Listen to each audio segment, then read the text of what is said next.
नमस्कार मित्रांनो, स्वागत आहे आपलं शेती उद्योग चॅनलवर. कलिंगड लागवड जमिनीच्या तयारीपासून ते हार्वेस्टिंगपर्यंत सोप्या पद्धतीने व योग्य त्या खर्चामध्ये कशी केली जाऊ शकते या संदर्भात आपण ही व्हिडिओ सिरीज चालू केली आहे. आजचा आपला दुसरा भाग आहे. आज आपण पाहणार आहोत डिसेंबरमध्ये कलिंगडाची लागवड केल्याचे फायदे आणि तोटे, लागवड कुणी करावी आणि कुणी करू नये. तत्पूर्वी या सिरीजमधील सर्व व्हिडिओ व व्यवस्थापनाचे शेड्यूल चॅनलच्या प्लेलिस्टवर एकत्रितपणे सापडतील.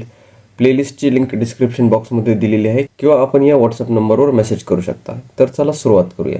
जानेवारी व फेब्रुवारी अखेरीसपर्यंत कलिंगडाला चांगले दर मिळतात, म्हणून अनेक शेतकरी नोव्हेंबर अखेरीस किंवा डिसेंबरमध्ये लागवड करतात. चांगले रेट मिळणार हा एक अंदाज आहे, खात्री नाही. परंतु हा मुद्दा लक्षात ठेवा की शेतकऱ्यांनी रेटच्या मागे पळून लागवड करण्यापेक्षा थंडीच्या महिन्यामध्ये कलिंगड लावलं तर आपल्याला टनेज निघेल का हे बघणं आवश्यक आहे. चांगले दर का असतात तर मार्केटमध्ये कलिंगडाची आवक कमी असते, त्यामुळे व्यापारी मिळेल तो माल चढ्या भावाने खरेदी करतात. आता ही आवक कमी का असते तर ज्याप्रमाणे उन्हाळ्यामध्ये कलिंगडाचे संपूर्ण देशामध्ये बंपर उत्पादन होते, त्याप्रमाणे थंडीमध्ये सगळीकडे बंपर उत्पादन निघत नाही. आणि त्याला कारण आहे कलिंगड पिकाच्या चांगल्या उत्पादनासाठी जे तापमान गरजेचं आहे ते प्रत्येक ठिकाणी वेगवेगळे असतं. आता हे गरजेचं तापमान म्हणजे नेमकं किती तापमान? कलिंगडाचं बी उगवून येण्याकरता किंवा रोपं जरी तुम्ही आणून लावली तरी रोपं जमिनीत व्यवस्थित सेट होण्याकरिता, त्याच्या मुळीच्या वाढीकरिता, वेलींच्या वाढीकरता, त्याला फुलं व फळांचं सेटिंग होण्याकरता, फळ फुगवण्यासाठी आणि फळांना पक्वता येण्यासाठी म्हणजे कलर येण्यासाठी 20 ते 22 डिग्री सेल्सिअसच्या पुढे तापमान लागतं. यासाठी अनेक शास्त्रीय दाखले देता येतील, पण आपल्या देशात शेतीचा आणि सायन्सचा काहीही संबंध येत नाही. इथे फक्त वस्तुनिष्ठ शेती केली जाते. थंडी आली चिलिंग स्पेशल, उगवण होत नाही जर्मिनेटर, मुळी चालत नाही ह्युमिक ॲसिड, फुलं येत नाही बूम फ्लावर, सेटिंग होत नाही टाटा बहार, फुगवणीसाठी 05234 किंवा 028, कलर येण्यासाठी 0050. अगदी शेवटच्या क्षणापर्यंत व्यापारी सुद्धा येऊन सांगतो की उद्या हार्वेस्टिंग करायचे, 0050 सोडा, आणि आपण ते गाढवासारखं सोडत बसतो. प्रत्येक प्रॉब्लेम मागे एक औषध आपल्याकडे विकलं जातं. यावरून आपण शेतकरी किती लाचार आणि अडाणी आहोत हे समजून येतं. यामध्ये वातावरण, तापमान, आर्द्रता, माती, सेंद्रिय कर्ब या गोष्टींची चर्चा जवळपास नामशेष झालेली आहे. शेतीमधील सायन्स लक्षात घ्या, एवढ्या वस्तूंची गरज लागणार नाही. इथं मी तुम्हाला 0 बजेट सेंद्रिय शेती करायला सांगत नाही, परंतु कुठल्या वस्तूंची उपयुक्तता आहे आणि कुठल्या नाही हे सायन्सच तुम्हाला शिकवू शकतं. थंडीच्या दिवसामध्ये खास करून संध्याकाळी 7-8 वाजल्यापासून ते सकाळी 9-10 पर्यंत तापमान 20 डिग्रीच्या खाली येतं. एका दिवसामध्ये म्हणजे दिवस व रात्र मिळून 24 तास असतात. या 24 तासामध्ये जितके जास्तीत जास्त हे तापमान 20 डिग्रीच्या खाली राहील व 20 डिग्रीपासून जितके जास्त कमी राहील, आणि या दोन्ही गोष्टी जितके जास्तीत जास्त दिवस राहतील तेवढे जास्त विपरीत परिणाम कलिंगडाच्या उत्पादनावर होतो. मग तुम्ही तिथे काही सोडा किंवा काही फवारा, बी लावा किंवा रोपं लावा. आणि या सर्व महत्त्वाच्या गोष्टी आपल्याला वेदर ॲप्लिकेशनवर बघायला मिळतात. एक उदाहरण पाहूया. इथं मी माझी लोकेशन टाकत आहे करमाळा. इथं तुम्ही पुढील 90 दिवसापर्यंत आपल्या शेतीमध्ये कमीत कमी आणि जास्तीत जास्त तापमान किती राहणार आहे हे तुम्ही पाहू शकता. इथं तुम्ही बघू शकता डिसेंबर आणि जानेवारीमध्ये 17 डिग्री ते 28 डिग्रीच्या दरम्यान तापमान राहणार आहे. याशिवाय पुढील 4 दिवसापर्यंत प्रत्येक तासानुसार देखील तुम्ही तापमान बघू शकता. यामध्ये दिसत आहे मंगळवारी रात्री 10 पासून ते सकाळी 10 पर्यंत तापमान 20 डिग्रीच्या खाली राहणार आहे. म्हणजे दिवसाचे 12 तास तापमान जे आहे ते अनुकूल राहणार आहे आणि रात्रीचे 12 तास तापमान जे आहे ते प्रतिकूल राहणार आहे. आणि हीच परिस्थिती पूर्ण डिसेंबरपर्यंत राहण्याची शक्यता आहे. त्यामुळं इथं मी डिसेंबरमध्ये लागवड नाही करायची हा निर्णय घेतलेला आहे. तुम्हालाही स्वतःचे निर्णय स्वतःच घ्यायचा आहे. फायदा झाला तरी तुमचाच आहे आणि तोटा झाला तरी तुम्हाला सोसायचा आहे. आपल्याकडे हवामानाचे भविष्य सांगणाऱ्या भोंदू लोकांवर अपार श्रद्धा दाखवली जाते. मग हे जे सॅटेलाइट सोडतात ते काय टाइमपास म्हणून सोडतात का? सायन्स आणि टेक्नॉलॉजीला योग्य तो सन्मान द्या. आता या थंडीमध्ये मी कलिंगड का लावणार नाही? कारण थंडीमध्ये तुम्ही बी लावलं असेल तर ते लवकर उगवून येत नाही. उगवून आलं तरी मागं पुढं होतं. रोपं जरी लावली तरी त्या रोपांची वाढ होत नाही. वेल कसा बसा वाढला तरी वेलींच्या काडी अत्यंत नाजूक राहतात. अशा वेलीला योग्य त्या संख्येने फळांची सेटिंग होत नाही. त्या फळांची सेटिंग झाली तरी ती फळे लवकर पोसत नाही. फळे कशी बशी पोसली तरी त्यांना वजन आणि साईज भरत नाही. फळांना पक्वता व कलर सुद्धा लवकर येत नाही आणि या सगळ्यांचा एकत्रित परिणाम टनेजवर होतो. थोडक्यात अशा प्लॉटमधून आर्थिकदृष्ट्या नफा कमवून देणारा ॲव्हरेज निघत नाही. मार्केटमध्ये खरेदीचा दर जरी जास्त असला तरी प्लॉटला ॲव्हरेजच पडत नसल्यामुळं माझ्याकडे चांगल्या दर्जाचा पाहिजे तेवढा माल विकायला नसतो. म्हणजे दर चांगले असून देखील या चांगल्या दराचा मला फायदा होणार नाही. थोडक्यात पुढील 1 महिनाभर जर तुमच्याकडे संध्याकाळी 7 ते सकाळी 9 पर्यंत तापमान 18 डिग्रीच्या खाली येत असेल आणि कडाक्याची थंडी पडत असेल तर अशा ठिकाणच्या सर्व कलिंगडाच्या लागवडीमध्ये उत्पन्न कमीच येणार आहे आणि खर्च वाढणार आहे. त्यामुळे मी बी लावू का रोप लावू हा प्रश्नच इथे येत नाही. तुम्ही काहीही लावा, तुमच्याकडे थंडी जेव्हा येते या दोन्ही लागवडी अयशस्वी होण्याची शक्यता जास्त असते. याच्या विपरीत ज्यांच्याकडे कडाक्याची थंडी पडत नाही किंवा मोजकेच काही दिवस असते, संध्याकाळी 7 ते सकाळी 9 पर्यंत तापमान सरासरी 18 डिग्रीच्या आसपास राहते. त्यातच सध्याचं असलेलं ढगाळ वातावरण किंवा आपल्या शेतीच्या बाजूने नदी वाहत असेल, धरण किंवा बॅकवॉटर असेल किंवा एखादा मोठं नैसर्गिक तळं किंवा पाण्याचा प्रचंड मोठा प्रवाह किंवा साठा असेल, शेततळ्याबद्दल नाही बोलत आहे मी, डोंगराच्या पायथ्याशी आपलं गाव असेल तर अशा ठिकाणच्या शेतकऱ्यांना तापमान आणि नैसर्गिक परिस्थिती पोषक असते आणि तिथल्या नैसर्गिक परिस्थितीचा तुम्हाला फायदा होऊ शकतो आणि तुम्हाला इथं उत्पन्न चांगलं मिळू शकतं. जिथं पाण्याचे मोठे स्रोत असतात तिथे आर्द्रता भरपूर असते. आर्द्रता म्हणजे पाण्याची वाफ. पाण्याची वाफ नेहमी गरम असते, त्यामुळे थंडीच्या वेळी सुद्धा इतर भागांपेक्षा अशा ठिकाणी गरम जास्त वाटतं आणि घाम यायला सुरुवात होते. एक गोष्ट लक्षात ठेवा, थंडीमध्ये लागवड केल्याने प्रत्येकालाच उत्पन्न मिळत नाही. ज्यांच्याकडे नैसर्गिक परिस्थिती अनुकूल आहे आणि कलिंगडाच्या पिकाला योग्य ते तापमान मिळत आहे, आर्द्रता जास्त आहे, तिथेच चांगलं उत्पन्न येऊ शकतं आणि अशाच शेतकऱ्यांना टनेज चांगलं मिळाल्यामुळं चांगल्या बाजारभावाचा फायदा होतो. हा सगळा खेळ नैसर्गिक परिस्थितीचा थोडक्यात तापमानाचा आहे. परंतु आपल्याला असं सांगितलं जातं या कंपनीचा वाण लावला म्हणून असं झालं, या टेक्नॉलॉजीवाल्यांचा सल्ला घेतला म्हणून तसं झालं, हे मातीत सोडलं म्हणून हे झालं, ते फवारलं म्हणून ते फुगलं. परंतु साधं शेतीशास्त्र कुणी सांगत नाही की तापमान योग्य होतं म्हणून आमचं साधलं. परिश्रम तर सगळेच शेतकरी करतात. तुमच्या व्हरायटी, रोपं, टेक्नॉलॉजी, सल्ले, प्रोडक्ट हे अनुकूल वातावरणामध्येच काम करतात. फक्त रेट जास्त मिळत आहे म्हणून प्रतिकूल वातावरणामध्ये कलिंगड लागवड करत असाल तर तोट्यातच जाताल. टेक्नॉलॉजी, व्हरायटी व प्रोडक्ट निसर्गापेक्षाही आधुनिक असते. तर मध्य प्रदेश, उत्तर प्रदेश सारखी जी राज्य आहेत तिथे कडाक्याची थंडी पडते, तिथं हे सक्सेस करून दाखवा. परंतु हे सक्सेस होणार नाही. त्याचप्रमाणे महाराष्ट्रामध्ये ज्यांच्याकडे संध्याकाळी 7 ते सकाळी 9 पर्यंत सरासरी तापमान 18 डिग्रीच्या खाली येत असेल आणि दरवर्षी कडाक्याची थंडी पडते, तिथं हे सक्सेस करून दाखवा. तर तिथेही कलिंगड पीक यशस्वी होणार नाही. यामध्ये कधीतरी एखादा अपवाद असू शकतो. हवामान, वातावरण बदल होऊ शकतात आणि अपवाद हे नेहमी राहणारच आहेत.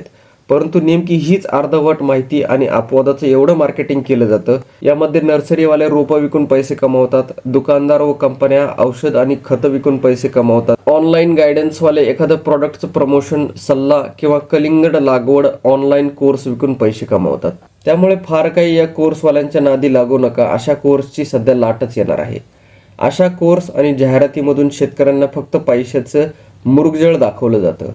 कलिंगड पिकामध्ये यशस्वी होण्याकरता तापमान तर गरजेचं आहे, परंतु या पिकासंदर्भात आर्थिक साक्षरता असणं खूप गरजेचं आहे. प्लॅनिंग करणं गरजेचं आहे. परंतु आपल्याकडे तसं होत नाही. एक दिवस अचानक आपल्याला कलिंगडाचा प्लॉट लावायचा आहे असा विचार आलेला असतो, कारण शेजाऱ्यांनी कोणीतरी लावलेला असतो किंवा एखादा थंडीमध्ये कलिंगड लावा आणि लाखो रुपये कमवा नावाचा व्हिडिओ आपण बघितलेला असतो. खर्चाची सुरुवात कलिंगडाची रोपं बुक करण्यापासून होते. रोपं का बुक केली जातात तर थंडीमध्ये बी उगवत नाही किंवा बी उगवायला उशीर लागतो. उगवल्यानंतर रोपं मागं पुढं होतात, तुटाळी जास्त होते. यात आणखी एक गैरसमज पसरवलेला आहे, तो म्हणजे रोपं लावल्यानंतर प्लॉट लवकर येतो म्हणून ही रोपं आणली जातात. आणि हे प्रसार करणारे कोण लोक आहेत तर हे तेच लोक आहेत ज्यांना कसंही करून तुम्हाला रोपं विकायची आहेत. तर अशा रीतीने कुठल्या तरी हायटेक, बायोटेक, रिसर्च टेक्नॉलॉजी अशी फॅन्सी नावं असलेल्या नर्सरीवाल्याकडून तो जो देईल त्या कंपनीचं रोप विकत घेतलं जातं. त्यासोबत नर्सरीवाल्याने एक लिस्ट लिहून दिलेली असते, त्याच्यामध्ये काय काय आणि कधी सोडायचं असतं. ही तर झाली खर्चाची सुरुवात. मल्चिंग पेपर घेताना अत्यंत पातळ 20 किंवा त्याहीपेक्षा कमी मायक्रॉन जाडीचा पेपर विकत घेतला जातो. अंथरतानाच तो फाटायला चालू झालेला असतो. का तर स्वस्त आहे. अरे पण थंडीचं काय? अशा कमी जाडीच्या मल्चिंग पेपरमुळे जमिनीतलं तापमान राखण्यात फरक पडेल का, हा विचार शेतकरी कधीही करत नाही. पेपर अंथरून त्यावर रोपांची लागवड केली जाते, पण आपल्याकडे रात्रीचं तापमान 18 डिग्रीच्या खाली येत असेल तर या रोपांची थंडीमुळे वाढ होताना दिसत नाही. त्या रोपांचा विकास तिथंच थांबला जातो. ही रोपं शॉकमध्ये जातात. या रोपांची वाढ होत नाही. मग कुणीतरी येऊन सांगतं की बाबा याला दररोज 2 तास पाणी दे, याला दररोज 4 तास पाणी दे, कलिंगडाला लई पाणी लागतं. बोटभर रोपाला हातभर पाणी दिलं जातं. इतकं पाणी दिलं जातं की रोपांची मर चालू होते. मग आणखी रोपं तुटाळीसाठी विकत आणली जातात. मग शेजारी, पाहुणे, दुकानदार, सल्लागार, नर्सरीवाले आणि आता हे ऑनलाईन आधुनिक यूट्यूबवाले या सर्वांच्या गायडन्सनी प्लॉट सुरू होतो. कारण शेतकऱ्यांनी स्वतःची बुद्धी वापरण्याचा त्रास आजपर्यंत कधीही घेतलेला नाहीये. प्रत्येक दिवसाआड पिकाच्या स्टेजनुसार बाजारातून आणून काही ना काही वस्तू सोडल्या किंवा फवारल्या जातात. मर, तुटाळी, नागाळी, डावणी, भुरी, आळ्या इथपासून सुरुवात होते. त्यानंतर ती कधी मुळीत चालत नाही म्हणून रासायनिक व जैविक बुरशीनाशक व कीटकनाशक मातीमध्ये सोडली जातात. कधी वेलच वाढत नाही म्हणून, कधी फुलगळ होऊ नये म्हणून, कधी निमॅटोडसाठी, कधी सेटिंग व्हावी म्हणून, कधी फळ फुगावं म्हणून आणि शेवटी फळ लाल व्हावं म्हणून वर खतं, भर खतं, ड्रिपनी खतं आणि आता नॅनो टेक्नॉलॉजीवाली बोगस लिक्विड खतं, टॉनिक, PGR, जो जे म्हणेल ते पिकावर फवारलं जातं किंवा मातीत नेऊन टाकलं जातं. उन्हाळ्यात जिथं 55 ते 60 दिवसात प्लॉट हार्वेस्टिंगला येतो, थंडीमध्ये हाच प्लॉट 70 ते 80 किंवा 90 दिवसापर्यंतही चालतो. चांगलं उत्पन्न म्हणजे सरासरी 25 ते 30 टन माल. कलिंगडाच्या प्लॉटचा सौदा होताना 1.5 ते 2 किलोच्या पुढील मालाचीच उच्च भावाने खरेदी होते. त्यापेक्षा कमी साईज किंवा कमी वजन असलेला माल निम्म्याच दराने खरेदी केला जातो आणि त्यातूनही खराब राहिलेला माल तसाच शेतामध्ये पडून राहतो. तो साधारण कमीत कमी 1 ते 2 टन असतो. शेतकऱ्याला पदर खर्चाने हा माल शेजारच्या कॅनल किंवा चारीमध्ये उचलून फेकून द्यावा लागतो. एक नेहमी लक्षात ठेवा, आपल्या इथं टनेज जेवढं कमी तेवढ्या जास्त पटीने हा खराब झालेला माल शेतामध्ये पडून राहतो. कलिंगडाच्या पिकामध्ये आर्थिक साक्षरता का महत्त्वाची आहे याचं एक उदाहरण आपण इथं बघूया.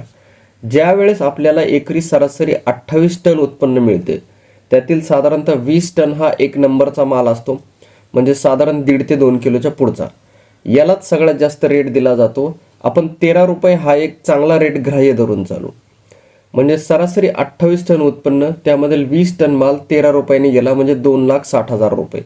राहिलेला जो 7 टन माल आहे तो 1.5 किलो वजनाच्या खाली आहे, म्हणजे त्याला निम्माच दर मिळणार. म्हणजे 8.5 रुपयांनी 7 टन 59,500 रुपये. 1 ते 2 टन माल जो आहे तो बिलकुल खराब असतो, तो व्यापारी नेत नाही, तो शेतात तसाच पडून राहणार आहे, त्याची किंमत 0. म्हणजे एकूण उत्पन्न 3,20,000च्या आसपास.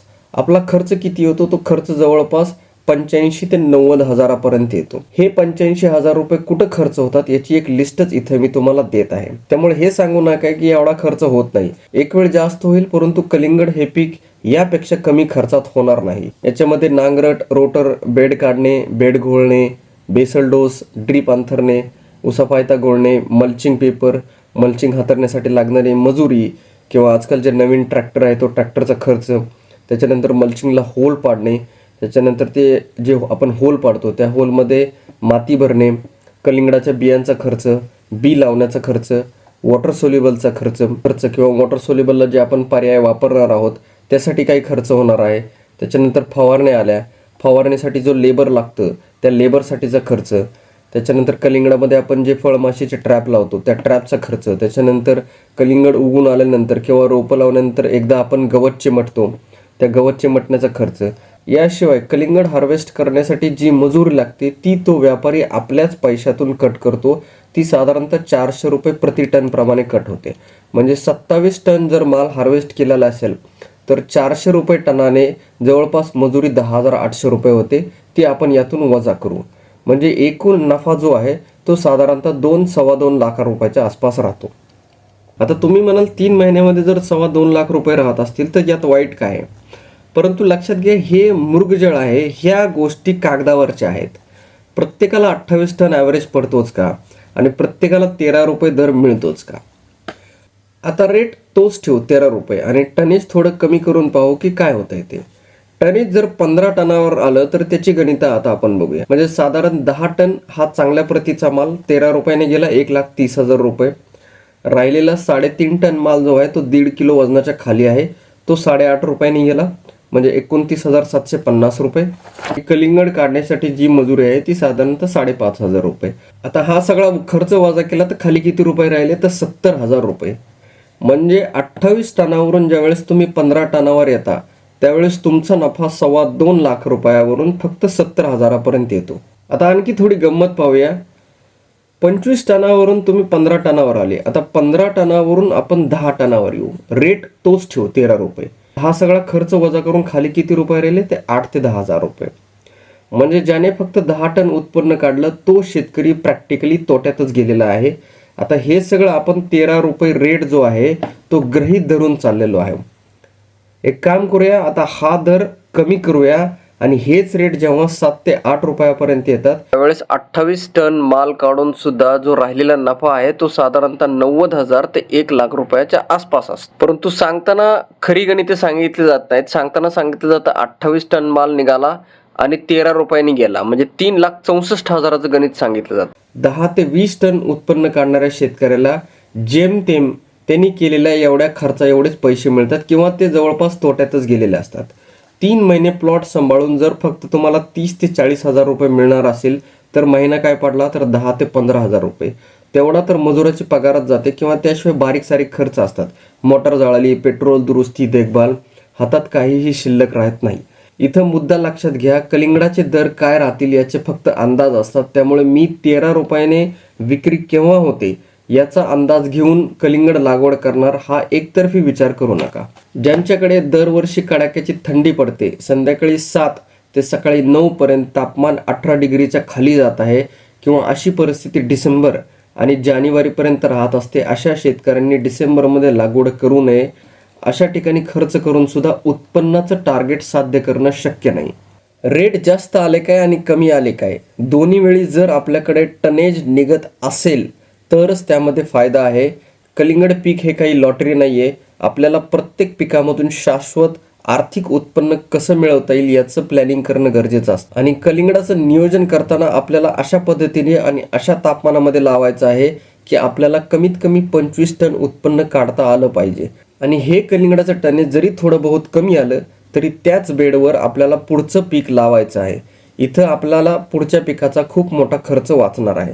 आणि 2 पिकाच्या उत्पन्न आणि खर्चाच्या सरासरीमध्ये नफा मिळण्याची शक्यता आणि शाश्वती इथे जास्त असते. आणि हे करताना आपण नेमकं कुठं खर्च करतो यावर काटेकोरपणे लक्ष ठेवायचं आहे. सुरुवातीला जे मी तुम्हाला सांगितलं होतं की शेतकऱ्याने रेटच्या मागे लागून लागवड करण्यापेक्षा या महिन्यामध्ये कलिंगड लावलं तर आपल्याला टनेज निघेल का हे बघणं अति आवश्यक आहे. हे तुमच्या आता लक्षात आलं असेल. आणि तुमच्या लक्षात येत नसेल तर थंडीमध्ये एक वेळ लागवड करून बघाच. इथे जे सांगितलं आहे ते स्वतः एकदा अनुभव करून घ्या. हे अनुभवसुद्धा खूप गरजेचे असतात. कलिंगड लागवड जमिनीची तयारीपासून ते हार्वेस्टिंगपर्यंतची संपूर्ण व्हिडिओ सिरीज आपण बनवत आहोत. यामध्ये जमिनीची तयारी, मल्चिंग, अंतर, बेसळ खतांचं नियोजन, सिंचन व्यवस्थापन, ड्रीपच्या खतांना स्वस्तातील व कारगर पर्यायांचा वापर, फवारण्या, पहिल्यापासून ते शेवटपर्यंत कुठे व किती खर्च करायचा हे सर्व प्रॅक्टिकली आपल्याला बघायला मिळणार आहे. त्याचे व्हिडिओ आणि PDF सुद्धा तुम्हाला उपलब्ध करून दिली जाणार आहे. आशा आहे या माहितीचा तुम्ही उपयोग कराल. भेटूया लवकरच पुढील नियोजनासोबत. धन्यवाद.